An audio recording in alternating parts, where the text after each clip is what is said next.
In this video, we're going to practice working with Amazon Simple Queue Service. So let's get started by clicking Services, finding SQS, and then when the page loads, let's click the Get Started Now button.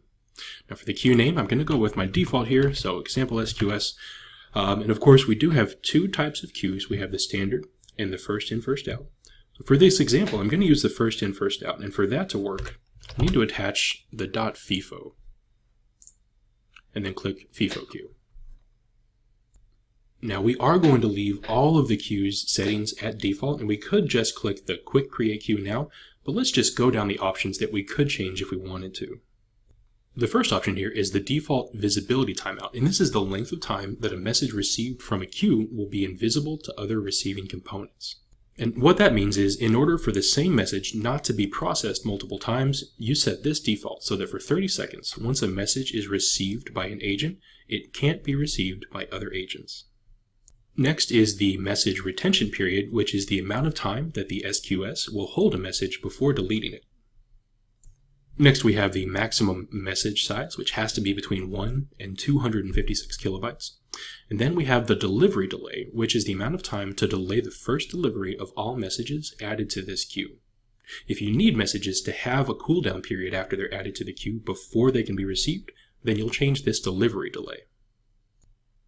The next setting is receive message wait time, which is the maximum amount of time that a long polling receive call will wait for a message to become available before returning an empty response.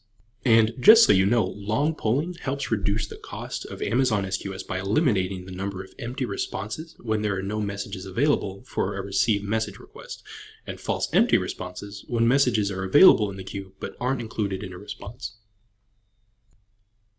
Long polling offers you benefits by eliminating empty responses by allowing Amazon SQS to wait until a message is available in a queue before sending a response. Unless the connection times out, the response to any agent's receive message request contains at least one of the available messages up to the maximum number of messages specified in the agent's receive message action. It eliminates false empty responses by querying all rather than a subset of Amazon SQS service. This contrasts with Amazon SQS's default setting, which is short polling. So by default, SQS uses short polling, which is querying only a subset of its servers based on a weighted random distribution to determine whether any messages are available for a response. Short polling occurs by default or when the wait time seconds parameter of a receive message request is set to 0. So again, short polling is the default used by SQS, and the main difference between short polling and long polling is that long polling will, in the long run, help you reduce cost by completely polling all Amazon SQS servers for messages and reducing the amount of empty message responses you can get.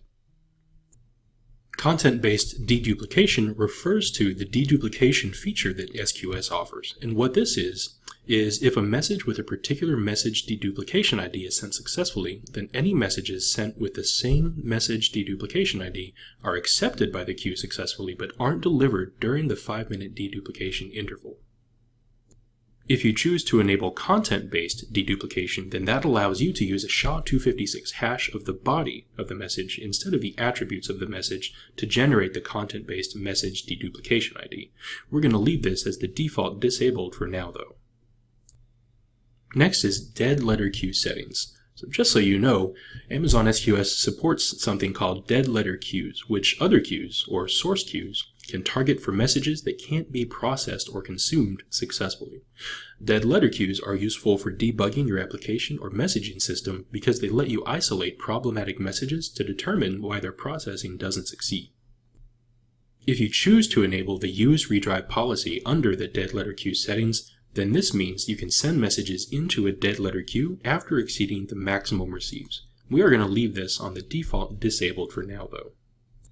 And finally, we do have the option to enable server-side encryption of your Amazon SQS queues using Amazon KMS, or Key Management Service. So if you wanted to enable server-side encryption, all you'd have to do is enable this box, and then choose the KMS key that you want to use. You can also change the data key reuse period, which is the time period during which SQS can reuse a data key to encrypt or decrypt messages before calling KMS again. This has to be at least 1 minute, and it can be up to 24 hours. That being said, we are going to leave all of this as the default setting, and hit Create Queue. And there we go. We have our example SQS queue. You'll notice that the queue type is FIFO, and we have content-based deduplication disabled. And feel free to explore any of these other settings on your own time. But for now, I'd like to publish a message to the SQS queue. And we'll do that by making sure it's selected, going to Queue Actions, and then clicking Send a Message. Let's enter a message body. And then let's choose a message group ID. So just so you know, Amazon SQS group IDs are tags that specify that a message belongs in a specific message group. Messages that belong to the same message group are always processed one by one in a strict order relative to the message group. However, that does mean that messages that belong to a different message group might be processed out of order. And finally, let's choose a deduplication ID. And of course, once more, the deduplication ID means that if any message is pulled by an agent with this deduplication ID, then any other messages with the same ID will be accepted by the queue, but won't be delivered for that 5-minute period. That being said, let's hit Send Message. And that's it. We'll close it out. Now that we have one message published to our SQS queue, let's start pulling for messages and see if we can't find that message in our queue. So we'll go to Queue Actions and View and Delete Messages. And then on this page, the first time you come here, you'll see the Start Pulling for Messages button. So let's click that. And there we go. We see our sample message with the body of example message, and then the correct message group ID and message deduplication ID. Now let's see if we can use an agent to start pulling for messages. So in order to pull for a message, we're going to need the URL of the SQS queue. So let's close out of here, and then with the queue selected, let's find the URL, which is here. Now, with that URL copied, let's go to our Cloud9 environment. Now the command to search for AWS SQS queues in the CLI looks like this: AWS SQS receive message with the parameter of queue URL and then the URL that we just copied. And let's give that a shot.